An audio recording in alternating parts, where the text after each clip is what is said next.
Imagine a most terrifying place in all of France, a fortress so feared that merely whispering its name could make grown men tremble. 8 towers of cold stone rising above Paris like the fingers of death itself. For centuries, those who entered through its gates were swallowed by darkness, many never to see daylight again. This was La Bastille, the ultimate symbol of royal tyranny, the living nightmare of the French people. But on one scorching summer day in 1789, something impossible happened, something that would shake the foundations of the entire world. The people of Paris decided they had had enough, and what followed in the next 14 hours would ignite a revolution that would change human history forever. July 14th, 1789. Paris was a city on the edge of collapse. While King Louis XVI and his queen, Marie Antoinette, feasted in the golden halls of Versailles, the common people were starving. Bread prices had skyrocketed. A single loaf now cost more than a worker's entire day of wages. Children were dying in the streets. Mothers were weeping over empty cradles. But hunger was not their only enemy. Fear stalked the city like a predator. King Louis had surrounded Paris with foreign mercenary troops, soldiers who spoke German, Swiss German, soldiers loyal only to gold and to the crown. The message was clear. Any uprising would be crushed without mercy. The Bastille stood at the heart of this terror. It was more than just a prison. It was a statement. It said, "I am the king. I am absolute. I am beyond your reach." Today, you will witness hour by hour, minute by minute, how ordinary citizens, bakers, blacksmiths, shopkeepers, women and men with nothing but rage and desperation faced down cannons, muskets, and the most fortified prison in Europe. You will hear the names of those who fell. You will feel the heat of the gunpowder. You will smell the blood on the cobblestones. This is not just the story of a building's fall. This is the story of the day the old world died and a new one was born in fire and fury. This is July 14th, 1789. This is the day that changed France, the day that changed everything. But to understand why this day became inevitable, we must first go back to the world that created this powder keg, back to the France that was about to explode. To understand the fury that would erupt on July 14th, you must first understand the France of 1789, a nation divided into 3 worlds, each more disconnected from the others than different planets. At the top, in the glittering palace of Versailles, lived King Louis XVI and his court. Imagine this, while peasants fought over scraps of moldy bread, the royal family spent the equivalent of millions on a single party. Marie Antoinette had an entire fake village built on the palace grounds where she could play at being a shepherdess, dressed in gowns that cost more than a commoner would earn in 10 lifetimes. The nobility, the first estate, paid virtually no taxes. Neither did the clergy, the second estate. Together, these 2 groups made up less than 3% of France's population, yet they owned more than 40% of all the land. Who paid for everything? The third estate, everyone else. The merchants, the lawyers, the workers, the peasants. 26 million people carrying the entire weight of a bankrupt kingdom on their shoulders. By 1789, the situation had become unsustainable. France was drowning in debt from years of expensive wars, including helping America win its independence from Britain. The irony was bitter.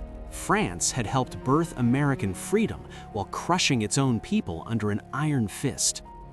Then came the winter of 1788 to 1789, the worst winter in living memory.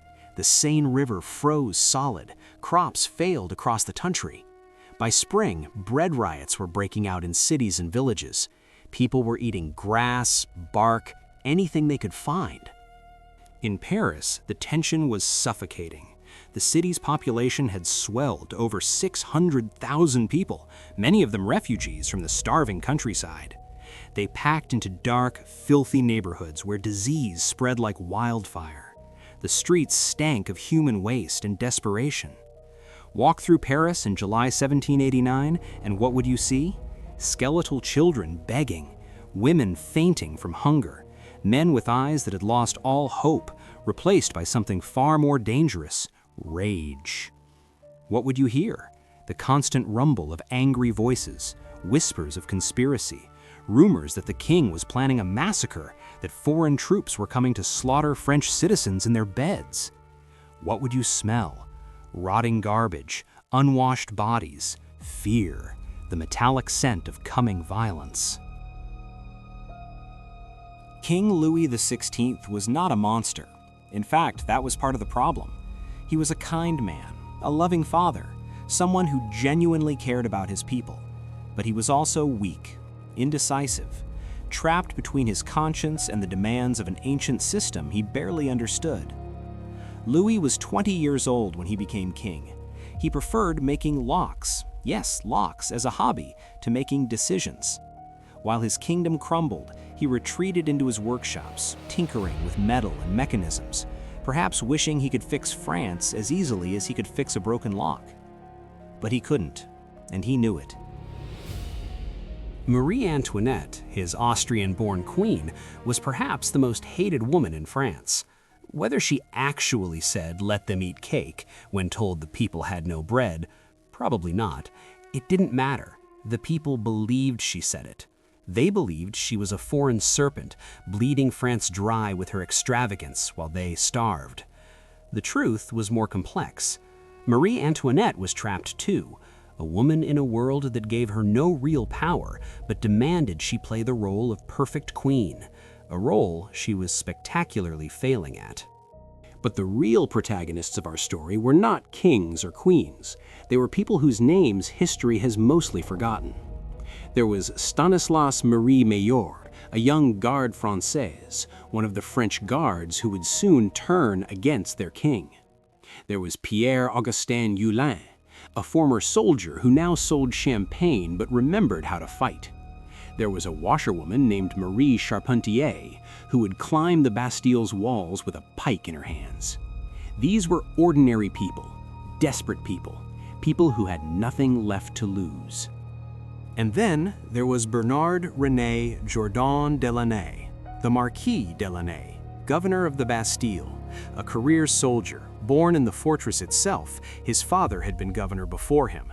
For Launay, the Bastille was not just a job, it was his birthright, his identity, his entire world.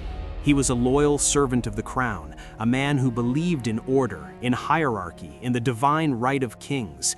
He had 82 invalides, retired soldiers, and 32 Swiss guards under his command.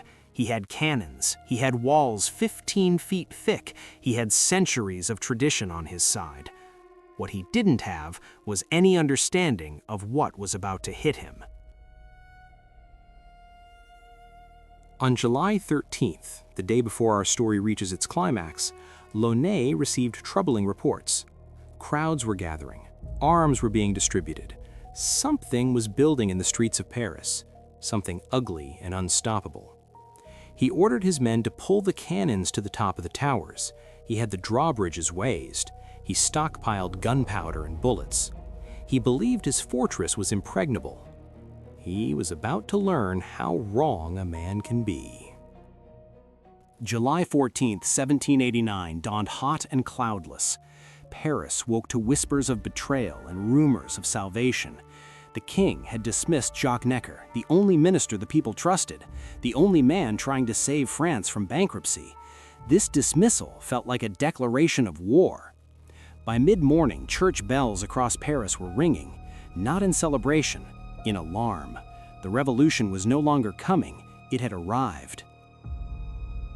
The morning of July 14th began with a single question echoing through every street, every tavern, every home in Paris. What do we do now? The answer came not from any leader, not from any plan, but from the collective fury of thousands. By 8 in the morning, enormous crowds had gathered at the Hôtel de Ville, the city hall. They were demanding weapons, they were demanding answers, they were demanding action. The city's officials were paralyzed with terror. They had no army to control the crowds. Les Gardes Françaises, the soldiers who were supposed to keep order, had already begun to defect. Many were now standing shoulder to shoulder with the citizens they were supposed to suppress. At 10 in the morning, someone shouted the words that changed everything. Les Invalides! They have weapons at Les Invalides! The Hôtel des Invalides was a military hospital and retirement home for old soldiers, but more importantly, it was an arsenal.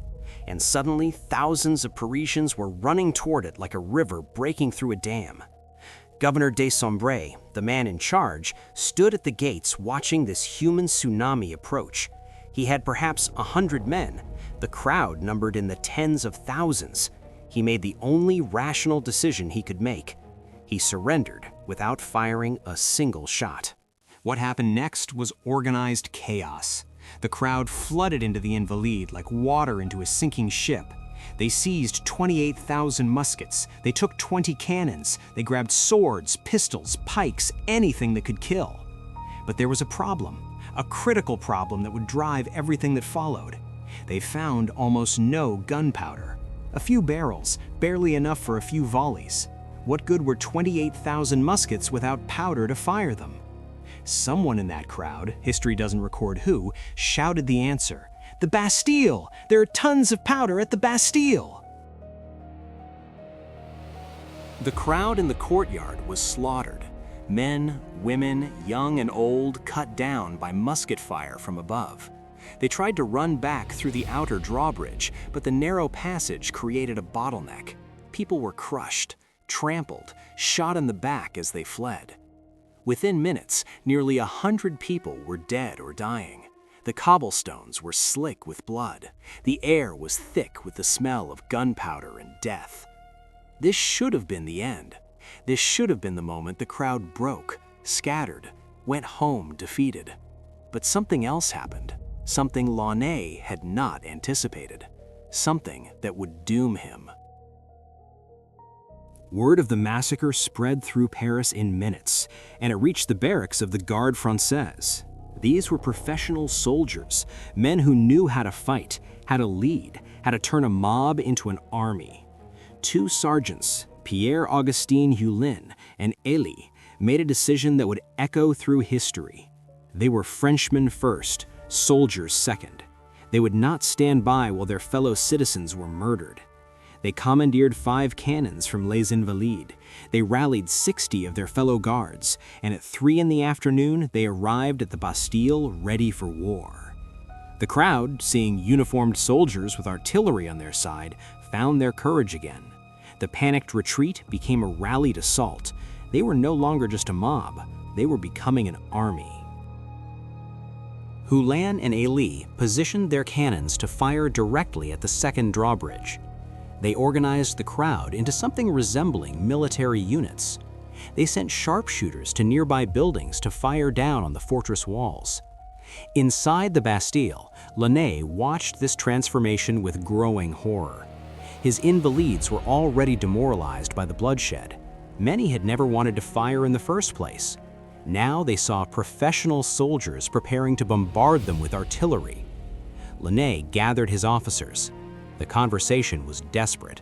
Some argued for fighting to the death. Others wanted to blow up the entire fortress, taking everyone, defenders and attackers, with them. Launay actually went to the powder magazine with a torch, ready to ignite it, but his men stopped him. They couldn't win. They couldn't surrender. They couldn't even die with honor. They were trapped in a nightmare of their own making. At 4 in the afternoon, the cannons opened fire.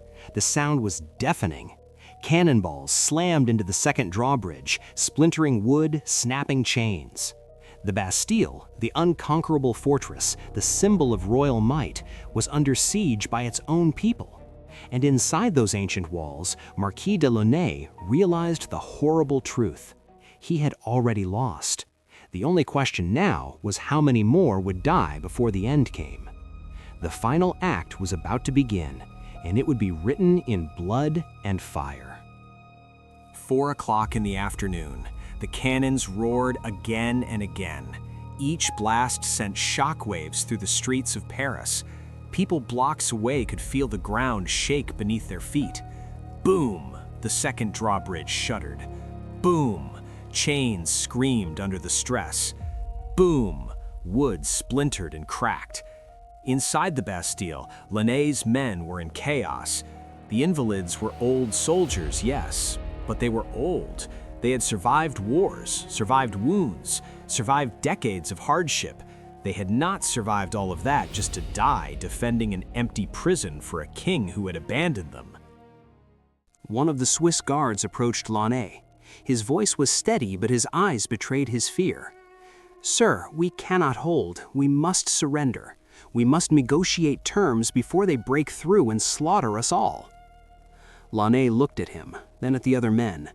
These soldiers, his men, were ready to mutiny. He could see it in their faces. If he ordered them to keep fighting, they might kill him themselves. At 4:30, Launay made his decision. He would surrender, but on terms. He sent word through a crack in the wall. "We will lower the drawbridge. We will open the gates, but you must promise, swear on your honor that my men will not be harmed, that we will be given safe passage." The crowd's response came back. "Yes, yes, we promise. Lower the bridge." At 5 o'clock in the afternoon, the second drawbridge began to lower. The crowd held its breath. Was this a trap? Would the soldiers fire one last devastating volley? The bridge touched the ground with a heavy thud. For one heartbeat, nothing moved. Then everything exploded into motion. The crowd surged forward like a wave breaking against rocks. They poured through the gates, thousands of them, screaming, crying, laughing, roaring with triumph. They were inside the Bastille. The unconquerable fortress had fallen. What followed was pure chaos. Some headed straight for the powder magazine, the whole reason they had come. Others ran to the cells to free the prisoners. Still others simply wandered through the corridors, stunned, touching the walls as if to confirm this was real. 7 prisoners were found and released. One was a lunatic who screamed that he was Julius Caesar. 2 were forgers. 4 were there at the request of their own families for various scandals. They were paraded through the streets anyway as heroes, symbols of liberation, even though most of them had no idea what was happening.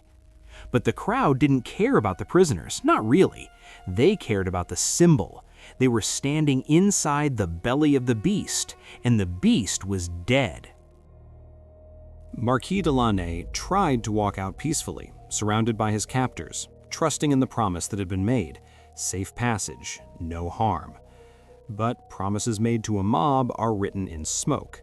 As soon as the crowd outside saw him, the governor, the man who had ordered the massacre, a roar went up, a roar that was barely human. It was the sound of vengeance incarnate. They surrounded him, hands grabbed at his uniform. Someone punched him, someone else kicked him to the ground. He tried to fight back, tried to defend himself, but there were too many. Hundreds of hands, thousands of hands, all wanting a piece of him. Marquis de Launay tried to walk out peacefully, surrounded by his captors, trusting in the promise that had been made, safe passage, no harm. But promises made to a mob are written in smoke. As soon as the crowd outside saw him, the governor, the man who had ordered the massacre, a roar went up, a roar that was barely human. It was the sound of vengeance incarnate. They surrounded him, hands grabbed at his uniform. Someone punched him, someone else kicked him to the ground. He tried to fight back, tried to defend himself, but there were too many. Hundreds of hands, thousands of hands, all wanting a piece of him. "Kill me quickly," Launay shouted. "Just kill me quickly." But the crowd was not interested in mercy. They dragged him through the streets. They beat him with sticks, with fists, with whatever they could find. He was barely conscious, his face a mask of blood, when they reached the Place de Grève. A man named Desnote, an unemployed cook, pushed through the crowd. He had a pocket knife, just a small blade, hardly a weapon at all. But it was enough. Desnote stabbed Launay repeatedly. The governor fell to his knees, then to the ground. He was still alive, still breathing, when Desnote began to saw at his neck with the dull blade. It took several minutes. Launay was conscious for most of it. When it was finally over, Desnote raised Launay's severed head on a pike. The crowd erupted in cheers. They paraded it through the streets of Paris like a trophy, like a warning, like a promise of what was to come. The old world was dead, and its death was not peaceful. Its death was ugly and brutal and stained with blood, but it was dead. As night fell on July 14, 1789, Paris was transformed. The Bastille, that symbol of oppression that had stood for 400 years, was now a trophy of the people. They climbed its towers, they danced in its courtyards, they took hammers and chisels to its walls, each person wanting a piece of the fallen fortress to keep as a souvenir. Within days, there would be nothing left but rubble. But the victory had come at a terrible price. Nearly 100 citizens had been killed in the assault, another 100 were wounded, and the violence had not stopped with Launay's death. Jacques de Flesselles, the Prévôt des Marchands, the head of the Paris Merchants Guild, was accused of betraying the people, of delaying the distribution of weapons. The evidence was thin. The trial was non-existent. He was shot in the head on the steps of the Hôtel de Ville. His head joined Launay's on a pike. Throughout that night, anyone suspected of royalist sympathies was in danger. Some were beaten, some were killed. The city had tasted blood, and blood has a way of demanding more blood. This was not a clean revolution. This was not a philosophical debate in a salon. This was rage given form. This was vengeance centuries in the making. By midnight, riders were galloping out of Paris in every direction, carrying the news. The Bastille has fallen. The people have risen. The impossible has happened. At Versailles, 20 kilometers away, King Louis XVI was preparing for bed. He had spent the day hunting, he had shot nothing, and was writing in his diary. For July 14, 1789, he wrote a single word: rien. Nothing. Nothing happened today. When the Duke of La Rochefoucauld-Liancourt burst into his chambers with the news, Louis was confused. "Is this a revolt?" he asked. Liancourt's response would echo through history. "No, sire, it is not a revolt, it is a revolution." Louis didn't sleep that night. He paced his chambers, trying to understand what had happened, what it meant, what he should do. His advisors gave him conflicting counsel. Some urged him to flee France immediately. Others told him to march on Paris with the full army and crush the rebellion. He did neither. He simply waited, paralyzed by indecision, while the world changed around him. By dawn on July 15th, the old order was already crumbling. Nobles were fleeing the country, the assembly was in chaos, and in Paris, the people were waking up to a new reality. They had won. Against all odds, against cannons and soldiers and stone walls, they had won. But they didn't yet understand what they had won. They didn't understand that they had opened a door that could never be closed, that they had started something that would consume France, and then Europe, and then the world. They didn't know that the blood spilled on July 14th was just the first drops of an ocean that was coming. The Bastille had fallen in a single day, but the revolution it sparked would rage for 10 years. It would devour kings and queens, nobles and commoners, revolutionaries and counter-revolutionaries alike. It would give birth to democracy and terror, to liberty and tyranny, to the best and worst of human nature. But all of that was still to come. On the morning of July 15, 1789, the people of Paris simply stood in the ruins of the Bastille and marveled at what they had done. They had killed a fortress, they had killed a symbol, and in doing so, they had killed the old France forever. July 17, 1789. 3 days after the fall of the Bastille, King Louis XVI made a decision that would have been unthinkable just a week earlier. He would go to Paris. He would face his people. His advisors begged him not to. "It's a trap, Your Majesty. They will kill you. They will put your head on a pike like they did to Launay." But Louis, for once in his life, showed courage. Or perhaps he simply had no choice left. The journey from Versailles to Paris was only 12 miles, but it felt like crossing into another world. Gone were the cheering crowds that used to greet their king. Instead, 60,000 armed citizens lined the route, silent, watching, their weapons held ready. When Louis arrived at the Hôtel de Ville, Jean-Sylvain Bailly, the new mayor of Paris, greeted him with words that cut like a knife. "Sire, I bring Your Majesty the keys to your good city of Paris. They are the same keys that were presented to Henry IV. He conquered his people. Today, the people have conquered their king." Louis stood on the balcony, looking out at the sea of faces below. Someone handed him a cockade, a ribbon badge in the new colors of the Revolution, blue, white, and red, the colors of Paris combined with the white of the Bourbon monarchy. He pinned it to his hat. The crowd erupted in cheers. "Vive le roi! Vive la nation! Long live the king! Long live the nation!" But Louis understood the truth. He was no longer truly king. He was a prisoner wearing a crown. The revolution had already won. Back at the Bastille, the systematic destruction had begun. A contractor named Pierre-François Palloy had been hired to demolish the fortress stone by stone. Palloy was a genius of propaganda. He didn't just tear down the Bastille, he transformed it into an industry. He carved the stones into miniature replicas of the prison and sold them as souvenirs. He made inkwells from the chains that had held the drawbridges. He fashioned medals from the iron bars of the cells. Each piece of the Bastille became a relic of liberation sent to every corner of France, spreading the message: the tyrant's fortress has fallen, the people are free. Within months, the Bastille was gone. 400 years of history reduced to rubble and souvenirs. In its place, a sign was erected with words that sent chills down the spines of every monarch in Europe. "Here we dance." The site where kings had imprisoned their enemies was now a place of celebration, the ultimate insult, the ultimate victory. But not everyone was celebrating. In the weeks following July 14th, the Great Exodus began.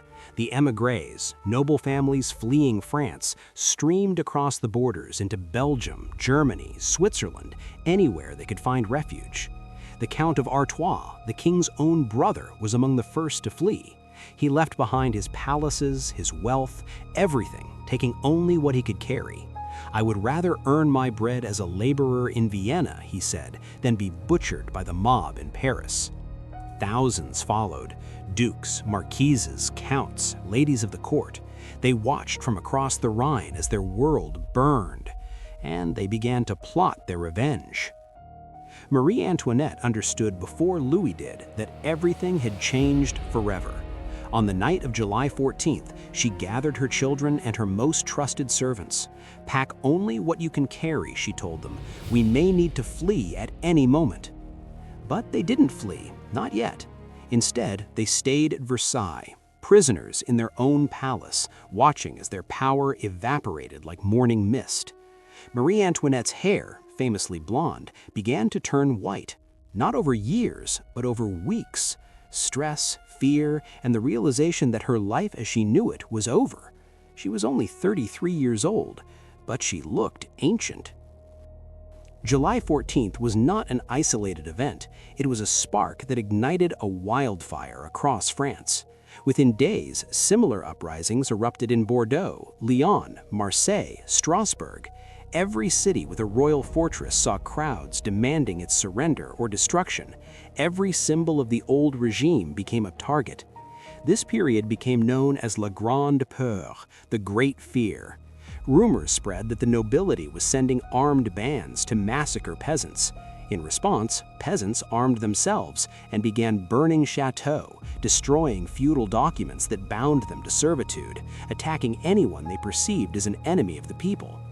France was not experiencing one revolution, it was experiencing 1,000 revolutions simultaneously. On the night of August 4th, 1789, less than 3 weeks after the fall of the Bastille, the National Assembly met in an emergency session. They could see the chaos spreading. They could feel the ground shifting beneath their feet.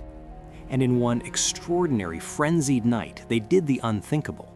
They abolished feudalism. They surrendered their privileges.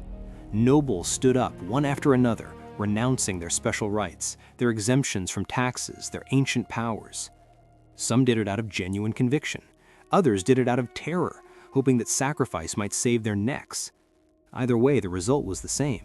1,000 years of feudal hierarchy was dismantled in a single night. One observer called it a fit of patriotic drunkenness. Another called it the suicide of the nobility. Both were right. On August 26th, the Assembly went further. They issued the Declaration of the Rights of Man and of the Citizen, 17 articles that would become the foundation of human rights. Men are born and remain free and equal in rights. Article 1. Simple words, revolutionary words, words that declared that a king was not anointed by God, but was simply another man, that all authority came from the people, not from heaven, that liberty, property, security, and resistance to oppression were natural, inalienable rights. Thomas Jefferson, who was in Paris as the American ambassador, helped draft it. He saw his own Declaration of Independence reflected and expanded. The American Revolution had inspired the French. Now the French Revolution would inspire the world. But declarations and laws are one thing, reality is another.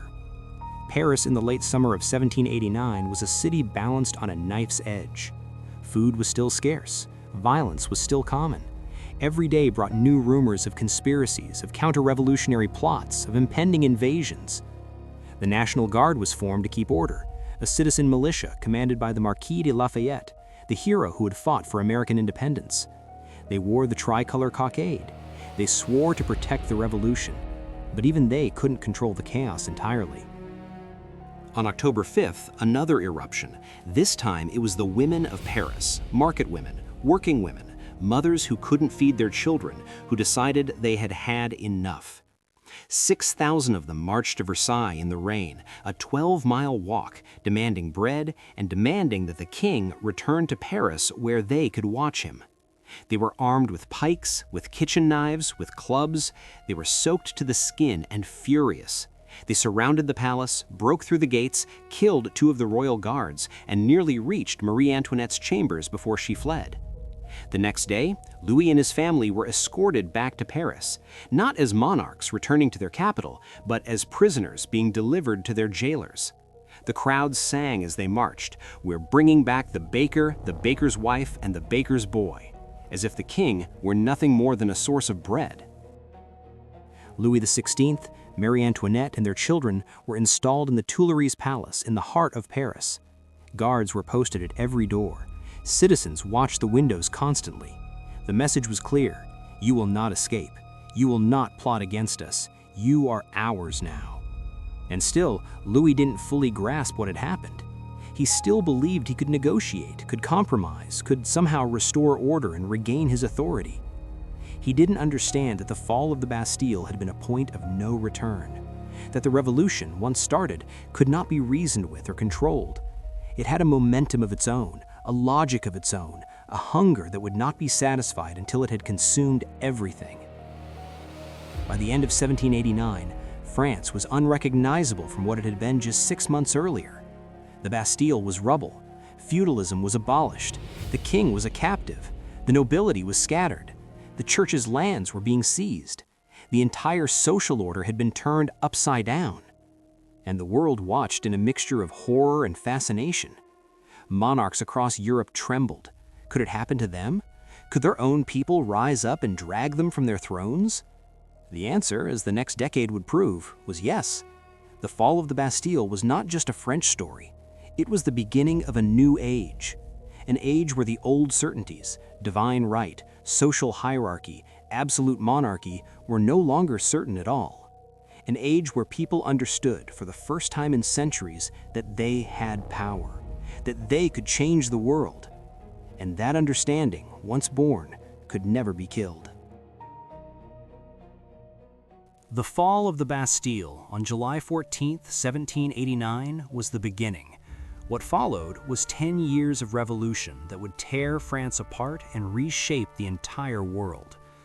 The optimism of those first days, the belief that liberty, equality, and fraternity could be achieved through reason and goodwill, lasted barely a year. The revolution, like a runaway train, accelerated beyond anyone's control. By 1792, France was at war with half of Europe. Austria, Prussia, Britain, Spain, all the great monarchies united to crush this republican experiment before it could spread. And the French revolutionaries, surrounded by enemies, became increasingly radical, increasingly paranoid, increasingly violent.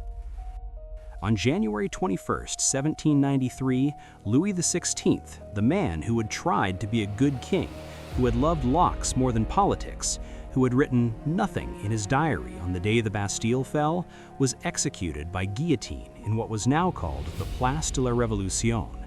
He died with dignity. His last words were drowned out by a drum roll ordered by the revolutionary authorities who feared he might say something to turn the crowd against them. His head fell into a basket. The crowd erupted in cheers. Vive la République! 9 months later, Marie Antoinette followed him, the woman who had been queen at 19, who had danced at Versailles in gowns worth fortunes, who had played at being a shepherdess in her fake village, walked to the guillotine with her hair shorn, her hands bound, dressed in a simple white gown. She accidentally stepped on her executioner's foot as she climbed the scaffold. Her last words were an apology. "Pardon me, sir, I did not do it on purpose." Even in death, she remembered her manners. What came next was the Reign of Terror. From 1793 to 1794, the revolution devoured its own children.